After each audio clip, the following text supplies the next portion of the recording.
With his insults and unnecessary posturing, Donald Trump is jeopardizing one of America's most important relationships.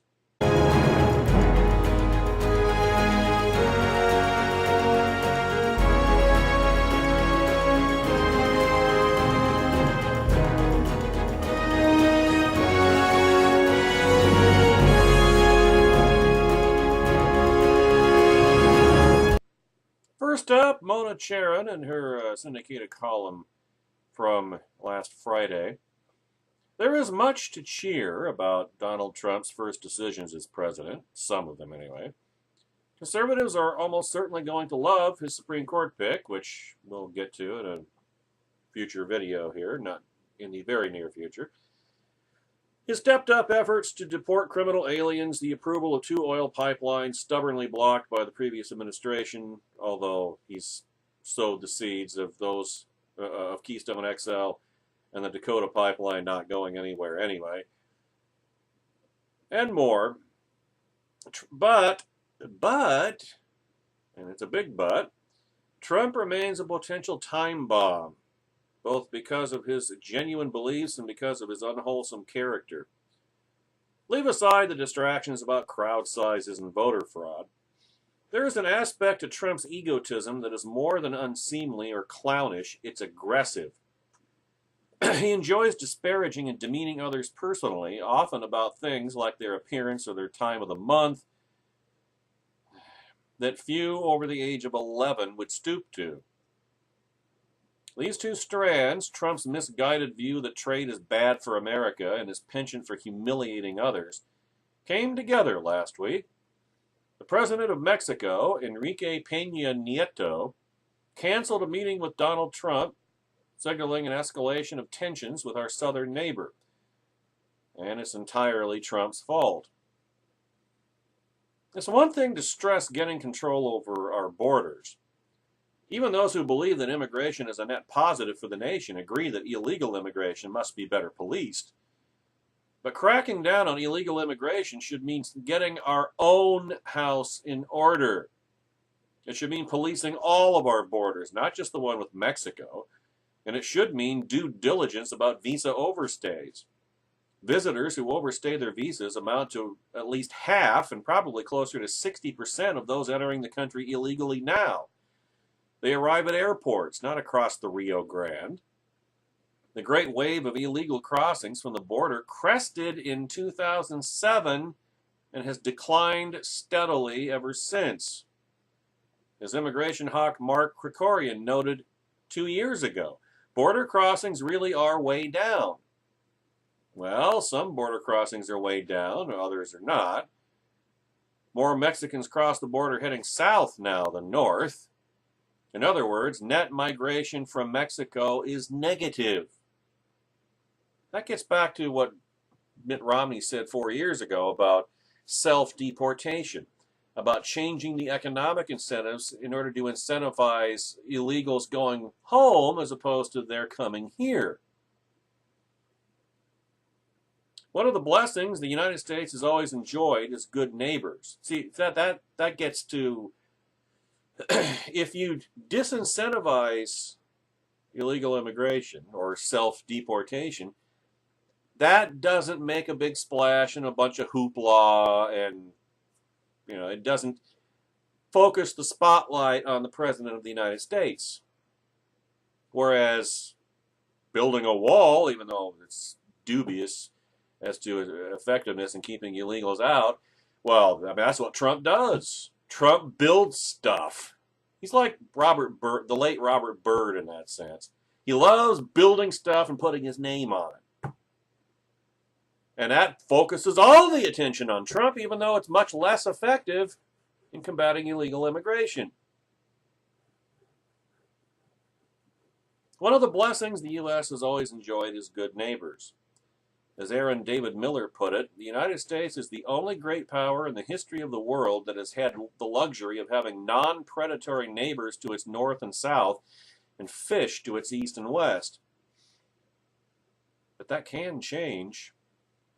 Not content with proposing a totally unnecessary wall across our entire southern border, double fencing is much cheaper and easier to maintain and more effective, Trump felt the need to insult and humiliate Mexico. It began with the accusation that the Mexican government was sending the illegals who crossed the border and somehow complicit in their traffic of crime and drugs. In fact, the Mexican government cooperates with the United States in fighting drug trafficking and other crimes.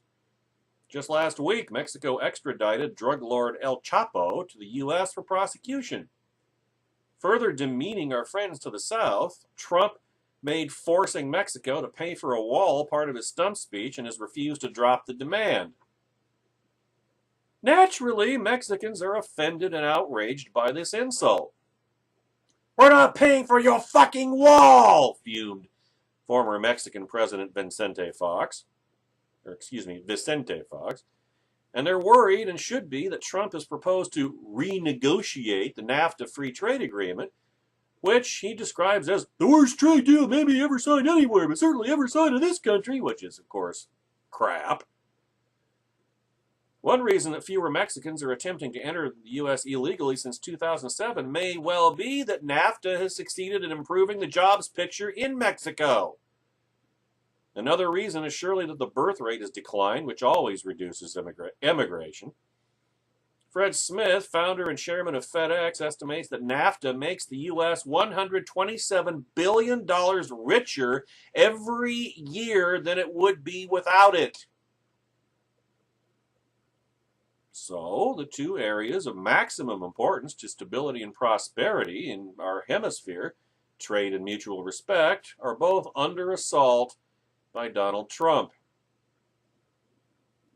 It is not written in stone that Mexico will remain a stable nation and friendly neighbor.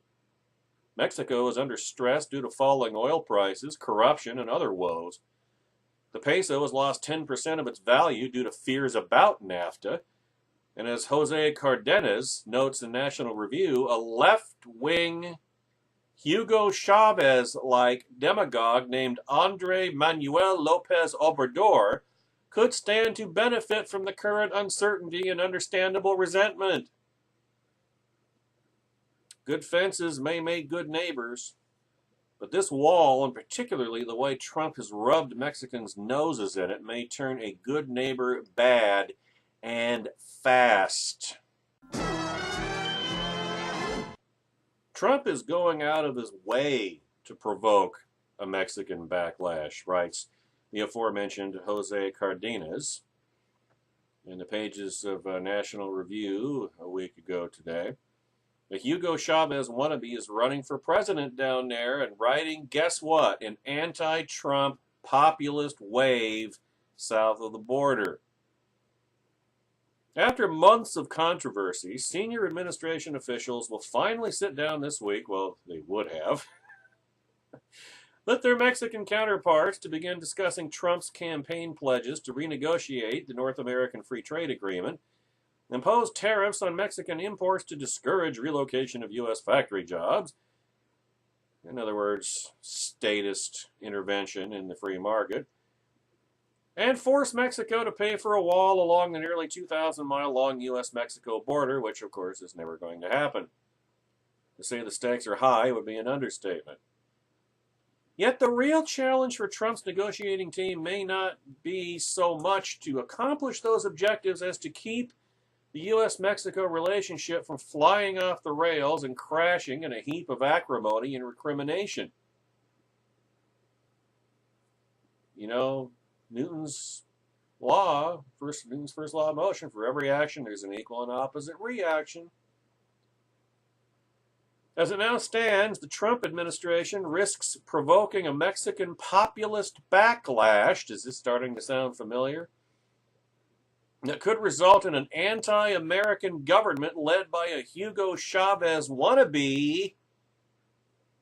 How would you like to have Venezuela on our southern border, Trump supporters?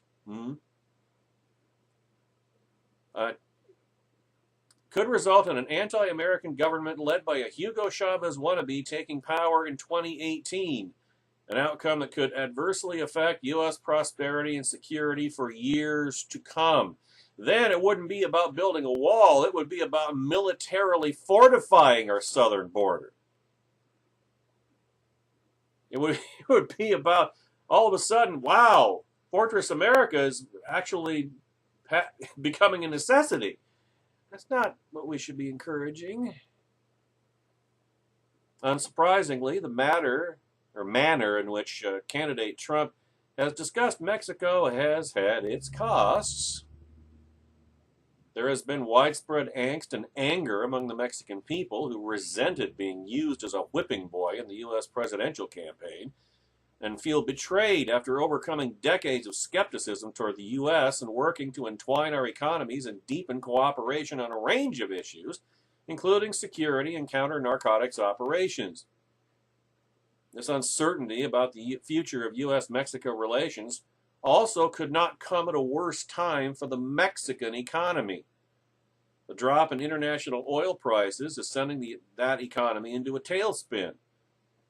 According to a report this month by the Office of the Director of National Intelligence, quote, President Enrique Peña Nieto has enacted a wide-ranging reforms in key industries, such as oil, communications, and finance, as well as education in an effort to enhance Mexico's competitiveness. But growth has not increased significantly so far, and public support has soured. In other words, Nieto has been enacting free market reforms, in essence. But public support has soured amid corruption allegations, persistent violence, a weakening peso, and domestic crises, such as the disappearance of 43 students at a demonstration in 2014. Close quote. As a result of the drop in oil prices and production, Mexico has lost about 5% of its gross domestic product. Public debt as a percentage of GDP continues to rise, while foreign investment has been effectively frozen amid the uncertainty. The value of the peso is now at its lowest levels in decades and continues to be hammered by speculators after every Trump tweet mentioning the country. Earlier this month, riots and looting erupted after Peña Nieto broke his pledge not to cut subsidies for gasoline, and prices at the pump rose as much as 20% in some places. Buffeted by the poor economy, corruption scandals, and persistent violence, Peña Nieto has suffered at the polls. His approval rating has fallen to 12% this month, down from 24% in January, and is now one of the lowest for a Mexican president ever. Probably a sneak preview of Trump's approval numbers. Moreover, an overwhelming 80% expect an economic crisis and declining investment over the course of Trump's presidency. Economic trouble and our southern neighbors should be on the radar screen of any U.S. president, but what makes the current situation that much more dangerous is that the person who stands to gain most from the turmoil is Mexican opposition politician Andrés Manuel López Obrador, a left-wing populist rabble-rouser in the mold of the late Venezuelan president Hugo Chávez. López Obrador is running for the Mexican presidency for the third time in 2018. In the past, AMLO, as he is known, has tested the patience of Mexicans with his demagoguery. Is this starting to sound familiar yet? Ladies and gentlemen, and penchant for mobilizing people in the streets, disrupting daily life. However, his strident rhetoric appeals to nationalism and rejection of politics as usual in Mexico. Starting to sound familiar. May represent just the kind of leadership that Mexicans want to confront the Trump phenomenon. You know, you attract ants better with sugar than with vinegar. You know, that old adage. Over the course of the past year, AMLO's approval numbers have been steadily improving. A recent poll showed 27% of Mexicans supporting his national regeneration movement, against the rightist National Action Party with 24% and Peña Nieto's PRI, Institutional Revolutionary Party, with 17%. Last week, AMLO announced a tour of major U.S. cities in February. Enough of being passive, he said. We should put a national emergency plan in place to face the damage and reverse the protectionist policies of Donald Trump. An unfriendly government on our southern border could significantly complicate issues important to the U.S. on everything from border security to counterterrorism and drug war cooperation to deportations and restricting Central American migration, the main source of illegal border crossings. Bound for the U.S. Continuing economic hardship, the likely result of AMLO's state-centric approach, would also likely revive outward migration pressures from Mexico to the United States, which have abated in recent years. So in other words, Trump is making his demagoguery, or turning his demagoguery into reality, potentially. Reviewing NAFTA, developing an immigration policy that truly serves the national interest, and improving border security in the age of terror are certainly legitimate objectives.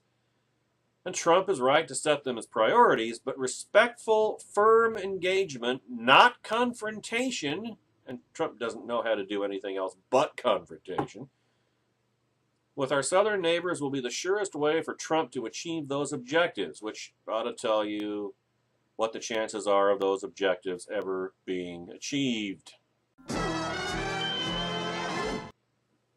Next up, Jonah Goldberg in his syndicated column of a week ago.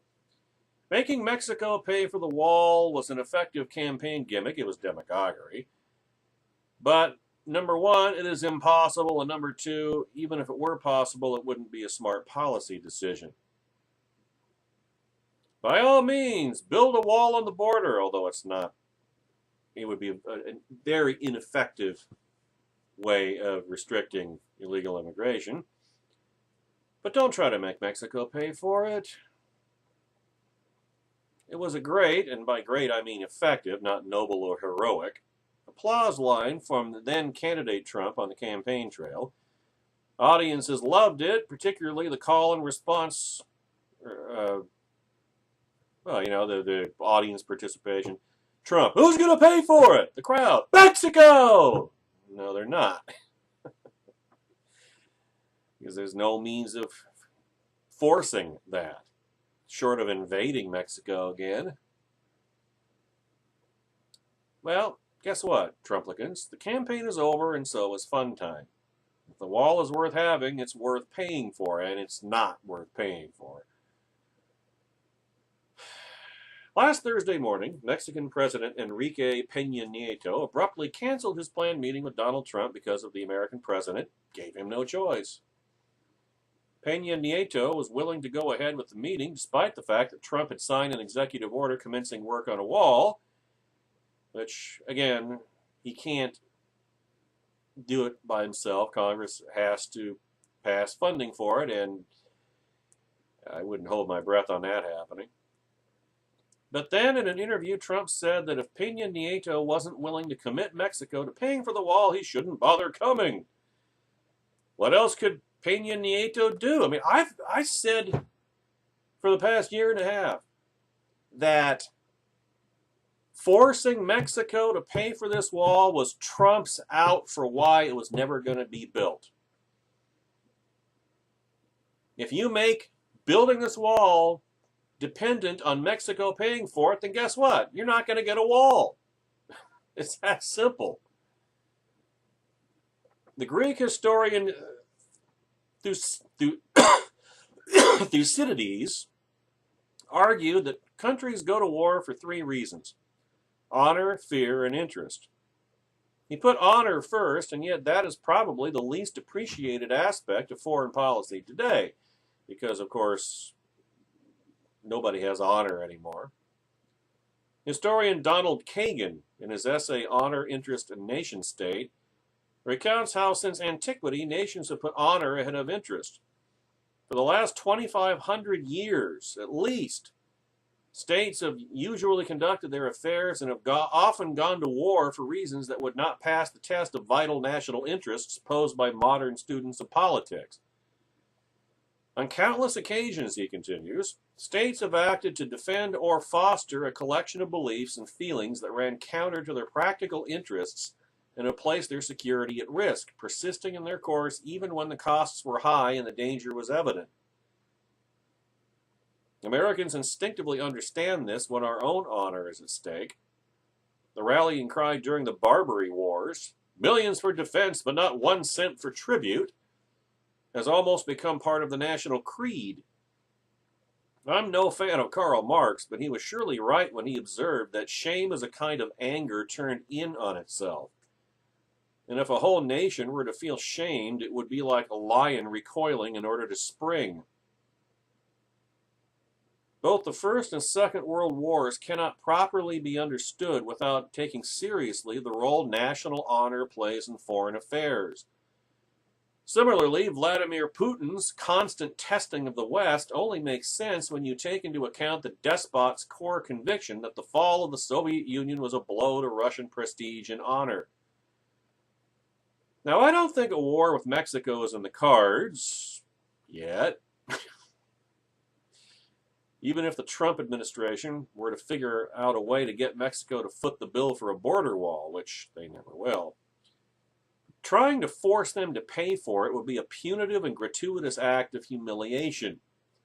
Expecting a democratically elected president of a sovereign and allied nation to, in effect, grovel before the United States is the equivalent of asking him to drink poison, not to mention putting an enemy in charge of that country and losing it as an ally. That's what Trumplicans seem determined to breed as many enemies as possible. You know, Obama did that by weakening America. Trump seems intent on doing that by going out of his way to aggressively alienate what friends we have left. Across Mexico, the wall itself is despised as an insult. And that's too bad. And while I don't think we need some visible from space Great Wall of American greatness stretching from the Atlantic to the Pacific, America has every right to secure its borders in any way it sees fit. But asking Mexico to pay for it, demanding Mexico pay for it, literally adds injury to the insult. In economic terms, there's little difference between asking them to pay for it and forcing them to build it themselves. To say nothing of the fact that if they did build it, we would be, in essence, importing the wall. We would be importing the border wall from Mexico. Oh, man. I wonder, it makes you wonder, dude. Trump doesn't know how to think at all, but do Trump supporters ever stop and think these things through? No wonder virtually every sector of Mexican society sees the demand as an announcement of a humiliation. In the words of Mexican political analyst Jesus Silva Herzog Marquez, the former head of the Mexican Party of the Democratic Revolution, PRD, described the demand as spitting in the face of Agustin Basabe Benitez, the foreign minister who set up the presidential meeting. Trump insists that he wants a good relationship with Mexico and that a wall would be a win-win for the two countries. No, not really. He wants a Mexico with an economy headed south. They've lost 5% of their GDP over the past year, don't forget. He's demanding that Mexico bankrupt itself to pay for a wall. Now, how is that at all in their interest to do so? I'm not real big on diplomacy, but diplomacy is a tool in the statecraft toolbox. It's not the only tool. See, that was Obama's problem. That's the left's problem. They only use diplomacy. They don't use anything else. The idea of coercive foreign policy is absolutely anathema to them. Whereas in Trump's case, he looks at coercion and nothing else. There are multiple tools in the foreign statecraft toolbox, the foreign policy toolbox. But there's multiple tools. Let's use all of them, not just one or the other.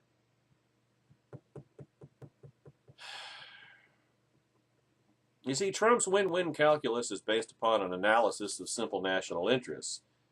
A wall would, Trump argues, curtail drug trafficking, stop the flow of Central American immigrants through Mexico. Well, it wouldn't stop anything.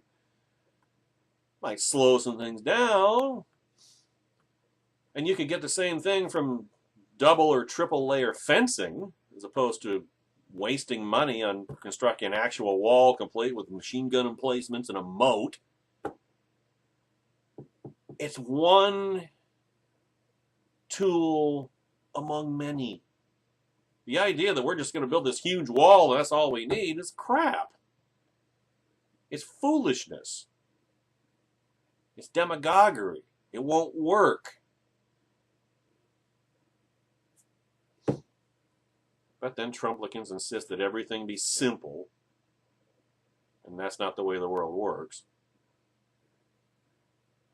That's the case Trump wanted to make at his presidential meeting. And again, no, he's not right. Because nations don't act just on their interests, they act on their honor. And shouting, "You'll pay!" is a surefire way of guaranteeing no one will hear anything else, because they're not going to pay.